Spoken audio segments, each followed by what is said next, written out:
बिस्मिल्लाहिर्रहमानिर्रहीम अस्सलामु अलैकुम वरहमतुल्लाहि वबरकातुहू। Welcome to online classes Iqra Huffaz boys secondary school. अज़ीज़ तलबा, यूनिट नंबर 4 हमारा शुरू हो चुका है और इसमें हम आपको पहले ही कुछ थोड़ी सी इंट्रोडक्टरी बातें आपको बता चुके हैं। उसमें सबसे अहम चीज़ जो हमने आपको बताई थी वो ये बताई थी कि किस तरह से माइक्रोब्स, बैक्टीरिया हमारी ज़िंदगी में इम्पोर्टेंस रखते हैं।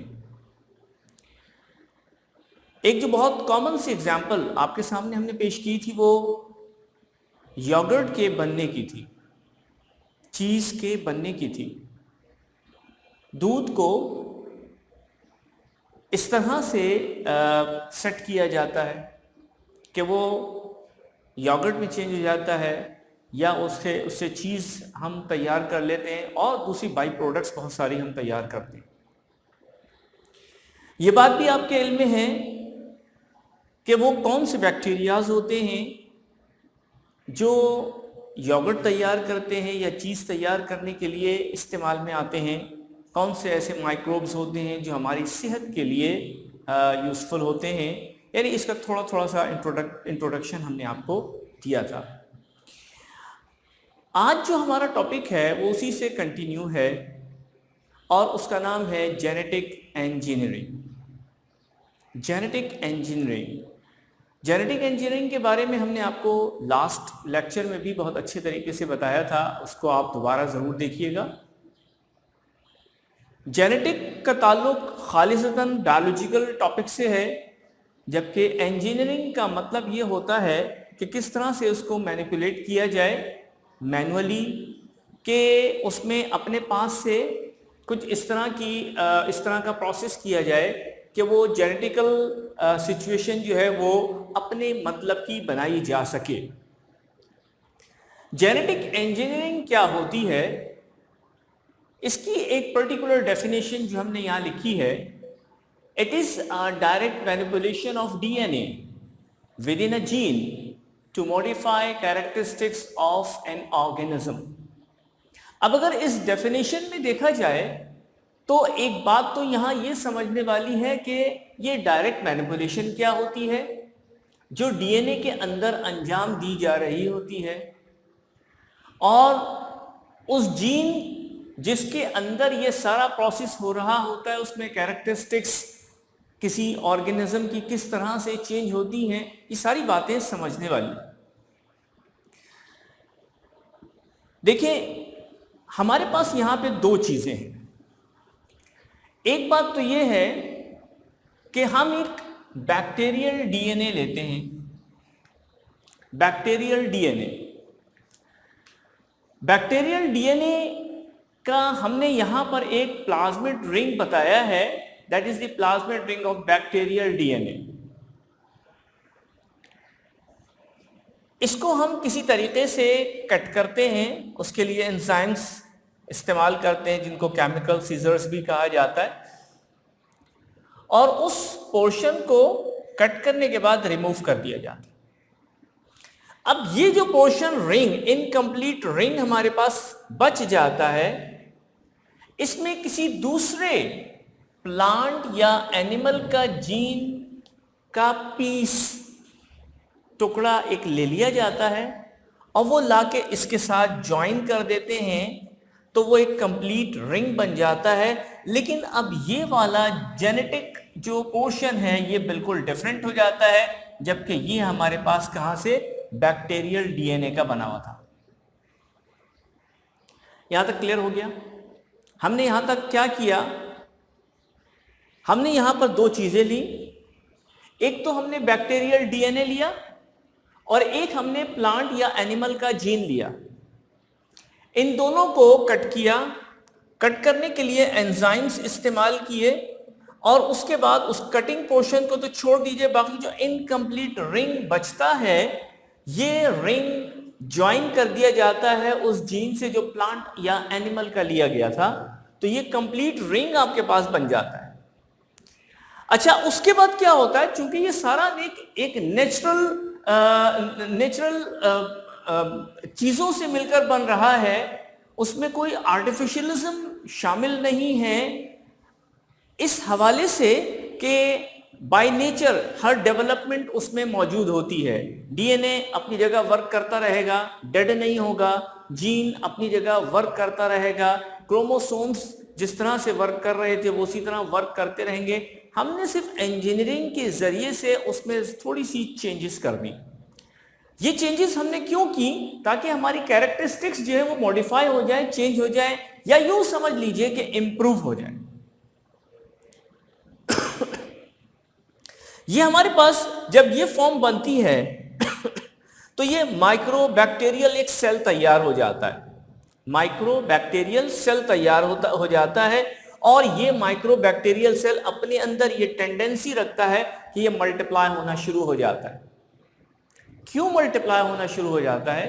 ये बिल्कुल वैसे ही है जैसे आपने थोड़ा सा दही, इतने सारे दूध में थोड़ा सा 1 चमचा या आधा चमचा दही उसमें डाल दिया, उसके जो माइक्रोब्स थे, उसके जो बैक्टीरिया थे, उन्होंने उसको मल्टीप्लाई करके पूरे के पूरे दही, पूरे के पूरे दूध को दही में कन्वर्ट कर दिया।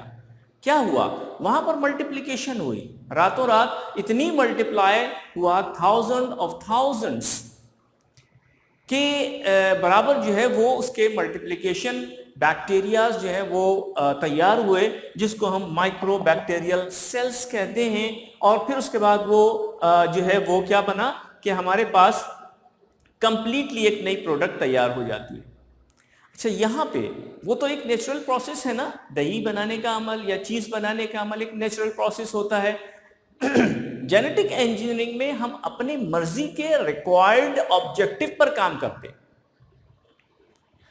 और इस तरह से हमारे पास जब ये मल्टीप्लाई होके माइक्रोब्स या बैक्टीरिया वगैरह तैयार हो जाते हैं, फिर इकोनॉमिकली किसी भी प्रोसेस के जरिए से जो साइंटिस्ट बेहतर समझते हैं उसको कलेक्ट कर लिया जाता है। So this is a very short structure of genetic engineering. अब हम आते हैं एक और चीज की तरफ। हम आपको ये बताते चलें कि ये जो हमने बैक्टीरियल डीएनए लिया, इसके थोड़ा सा बैकग्राउंड आपको बताऊं मैं कि ये हमने एक यहां पे जो आउटलाइन, रेड आउटलाइन बनाई है, this is a bacterial cell. क्योंकि ये जो बैक्टीरियल डीएनए मिलता है ये हमें बैक्टीरियल सेल से ही तो मिलता है। सेल होता है, सेल के अंदर न्यूक्लियस होता है, न्यूक्लियस के अंदर जो है वो क्रोमोसोम्स होते हैं,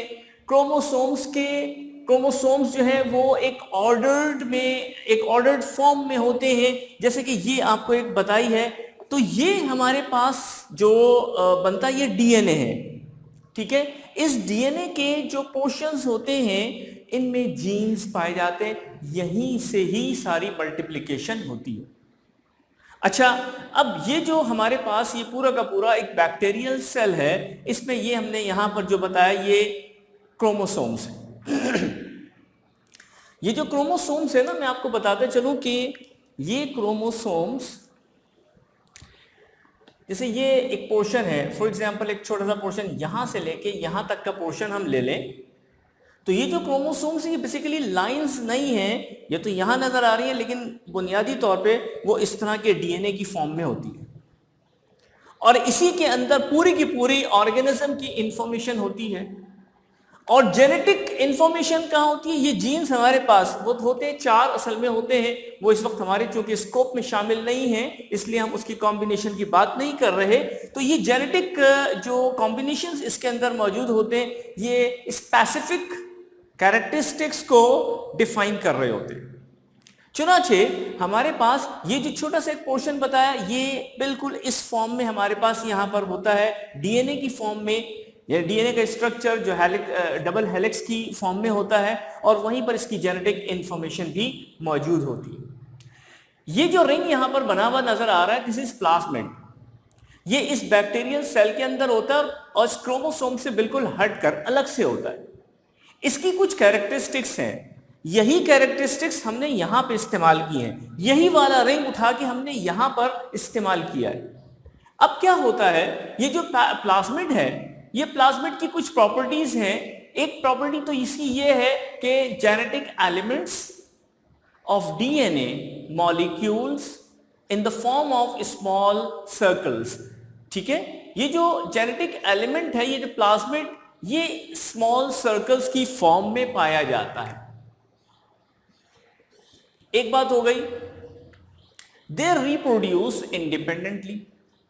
इसके अंदर अल्लाह ताला ने एक खासियत रखी है कि ये रिप्रोड्यूस हो जाता है, और जब ये रिप्रोड्यूस होता है तो इंडिपेंडेंटली होता है। इसके लिए किसी इसको और चीज़ों की ज़रूरत नहीं होती। लेकिन सिर्फ एक बात जहन में रखिएगा जो अगले पॉइंट में आ रही है, they are bound to multiply in cell by multiplying chromosomes, ठीक है।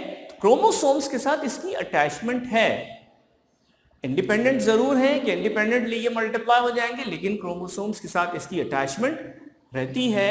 और इसकी एक और प्रॉपर्टी ये भी है कि ये अपने आप को कॉपी कर लेता है और इसकी रेप्लिकेशंस होना शुरू हो जाती हैं। तो आपने ये देखा कि इस पोर्शन में यहां पर जब ये अच्छा, एक बात और भी है कि अगर हम ये कटिंग ना करते, बैक्टीरियल डीएनए को एज इट इज छोड़ दें, डायरेक्टली ये चीज यहां पर इस तरह से हो जाती है। दही बनाने में यही वर्क होता है। इसमें ये जो वर्क हुआ है, यहां जो काम हुआ है, दिस इज जेनेटिक इंजीनियरिंग। ठीक है कि समझ में आ गई बात? बहुत सिंपल सा है, और इस सिंप्लिसिटी को मजीद आप एक दफा और इस वीडियो को देखने के बाद समझ सकते हैं और मजीद सिंप्लीफाई कर सकते हैं। अच्छा, अब बात ये होती है कि हम ये सब काम क्यों कर रहे हैं, जेनेटिक इंजीनियरिंग हमारे पास क्यों वर्क कर रही है। बात दरअसल ये है कि ये जो जेनेटिक इंजीनियरिंग का जो प्रोसेस होता है, ये यूजफुल उस वक्त होता है जब इससे कोई फायदा नजर आए इंडस्ट्री में, मेडिसिन में, हेल्थ केयर में या एग्रीकल्चर में। हमारे बुनियादी शोबाजात जो हैं वो तो यही है ना, एग्रीकल्चर हो गया या मेडिसिन हो गया या हेल्थ हो गया। तो ये तमाम, इनमें क्या होता है, प्लांट्स और एनिमल्स, इन दोनों चीज़ों को इस्तेमाल बहुत ज़्यादा किया जा रहा होता है। लेकिन बाज़ वक़्त ऐसा होता है कि कोई चीज़ बहुत एक्सपेंसिव हो जाती है या नायाब हो जाती है या अवेलेबल मुश्किल से होती है। तो ऐसी सूरत में हम क्या करते हैं, जेनेटिक इंजीनियरिंग के ज़रिए से उनके माइक्रोब्स तैयार कर लेते हैं, और उन माइक्रोब्स को हम इस्तेमाल करते हैं उस मल्टीप्लिकेशन के लिए जो हमें दरकार होता है अकॉर्डिंग टू द रिक्वायरमेंट। तो इस तरह से हमें क्या होता है कि वो तमाम की तमाम चीज़ें मिल जाती हैं जिनको हम चाह रहे होते हैं। लेकिन जहन में रखिएगा कि जेनेटिकल प्रोसेस दो तरह से होता है, एक नेचुरली और एक जो है वो इंजीनियरिंग के जरिए से। आज जो हमने बताया आपको वो जेनेटिक इंजीनियरिंग के बारे में बताया, तो उसमें आपको ये पता चला कि जेनेटिक इंजीनियरिंग के जरिए से हम असल में वो माइक्रोब्स तैयार कर रहे होते हैं, वो बैक्टीरिया तैयार कर रहे होते हैं जो हमारे लिए मुख्तलिफ इंडस्ट्रीज़ में और मेडिसिन की लाइन में या रिसर्च में या हमारे पास जो है वो यानी ऐसी बहुत सारी चीज़ें हैं जैसे एग्रीकल्चर वगैरह है जहाँ पर क्रॉप्स की तैयारी हो रही है, या बहुत सारे फर्टिलाइजेशन है, तो उन तमाम में हम यहाँ पर ये इस्तेमाल करते हैं। उम्मीद है कि ये सब चीज़ें आपको समझ में आ गई होंगी। इंशाल्लाह अगले लेक्चर में फिर हाजिर होंगे। अल्लाह हाफिज़। अस्सलामु अलैकुम वरहमतुल्लाहि वबरकातुहू।